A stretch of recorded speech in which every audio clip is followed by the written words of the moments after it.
It is an advanced course of new explanation series of Zigzag Crochet. Here you will learn how to combine multiple fabrics.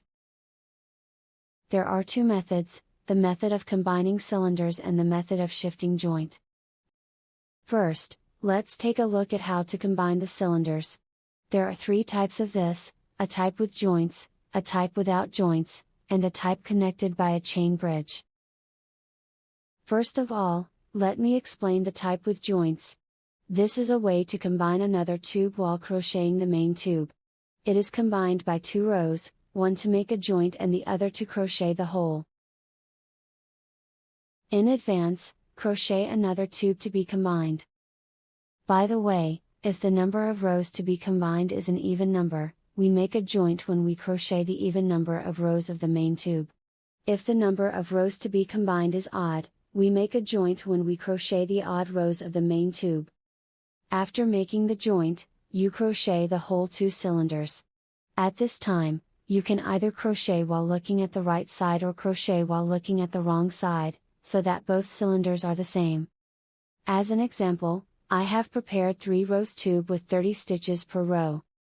Combine this into the main tube. The number of rows to be combined is odd, so we make a joint with the odd number of rows of the main tube. This time, I will crochet 30 stitches around the main tube, and make the 15th and 16th 2 stitches as a joint. When connecting, make sure to match the zigzag peaks and valleys. Then, put a hook into 2 stitches and crochet them together.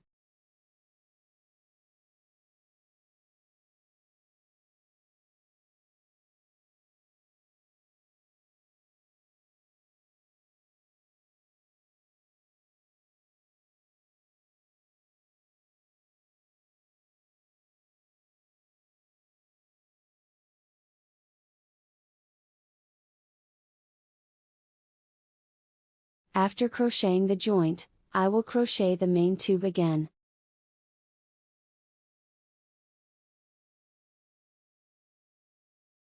On the next row, I crochet the whole 2 tubes. I crocheted up to just before the joint. Now move to the other tube, but if you crochet it normally, there will be a gap. So, I will put a hook into the joint that I just crocheted.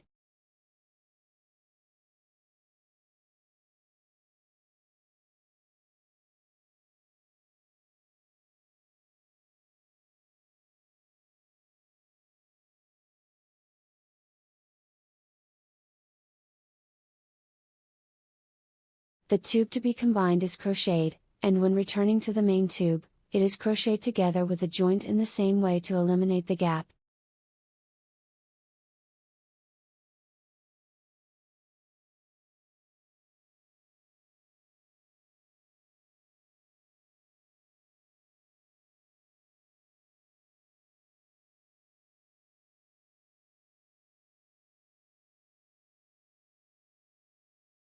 Now we have combined the 2 tubes. The advantages of this method are that you can make various shapes by changing the number of joints and that the gap is relatively hard to open. Next, I will explain the jointless type. This is a way to connect multiple tubes in one row. As an example, I have prepared 2 cylinders which are crocheted in 4 rows with 30 stitches per row. In this way, the number of rows to be combined is the same whether it is an even number or an odd number. It is to match whether you crochet while looking at the right or the wrong side with both tubes. Let's actually crochet it. Make the zigzag peaks and valleys of the 2 tubes match. Insert a hook into the stitches of both tubes.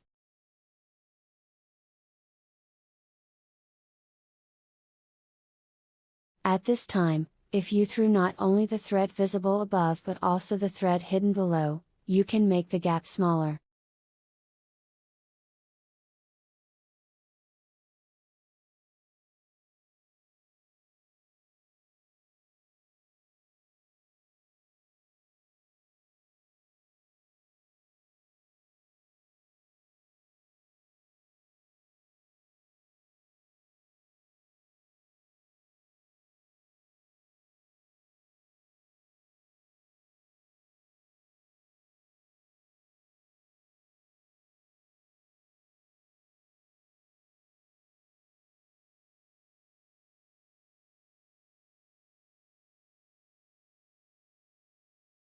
Go around the tube once, and on the other side, put the hook in 2 stitches in the same way and crochet.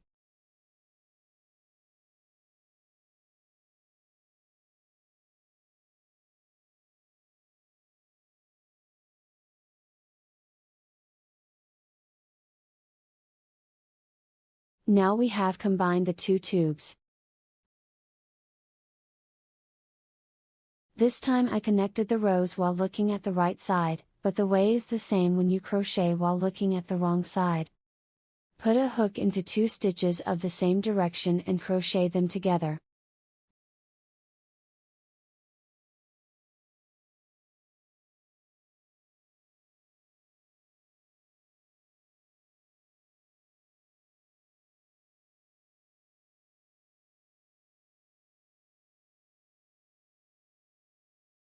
The advantage of this method is that even 3 or more tubes can be connected in one row.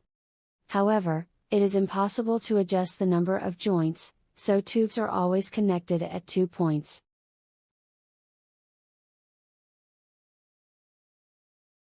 Finally, I will explain how to connect tubes with a chain bridge. You cross between 2 tubes with even numbered rows or odd numbered rows by zigzag chain.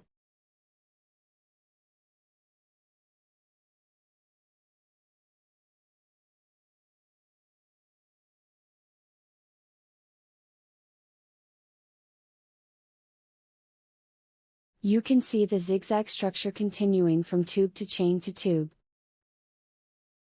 After you go around the tube, you through the thread on the opposite side of the chain and crochet it. At this time, the way of through the thread is devised so that there is no gap between the tube and the chain. Put the hook into the last stitch of the tube and the stitch next to it. The stitch next to it is the first stitch I knitted when I moved with a chain. In addition, I will insert a hook into the stitch of the chain. Crochet 3 loops together.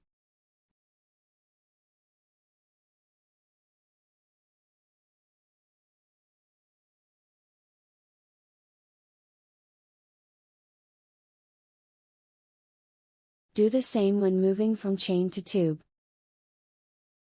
First, insert a hook into the stitch of the chain. Insert a hook into the stitch of the tube side and the stitch next to it. The way to insert the hook is the same as when you decrease. Crochet 3 loops together. Now the tubes are connected with a chain. The advantage of this method is that you can freely change the distance between the 2 tubes depending on the length of the chain. I will explain a technique called shifting joint. This is a technique in which the edges of the rows are connected to the original fabric when a new fabric is crocheted from the base fabric. Let's actually try it. I will crochet a new fabric from the base fabric. Put a new thread and crochet the first row.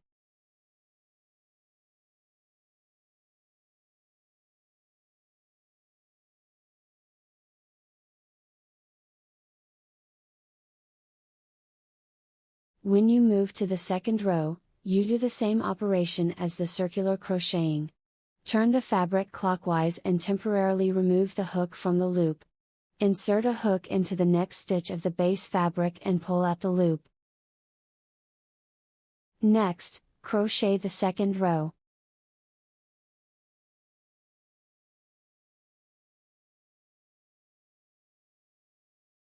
When you reach the edge of the second row, you put hook in the last stitch and the base stitch all together and crochet them. When you move to the third row, you will proceed with the same operation as the circular crocheting. By inserting a hook into the base stitch at the beginning and end of each row like this, the end of the row is shifted one by one and connected to the base fabric. This is a technique called shifting joint. You can make various 3-dimensional shapes by changing the number of stitches. If you apply this, you can, for example, crochet the brim of a hat or make the toe and heel of a room shoe. Above is the advanced course of new explanation series of Zigzag Crochet. Thank you for watching.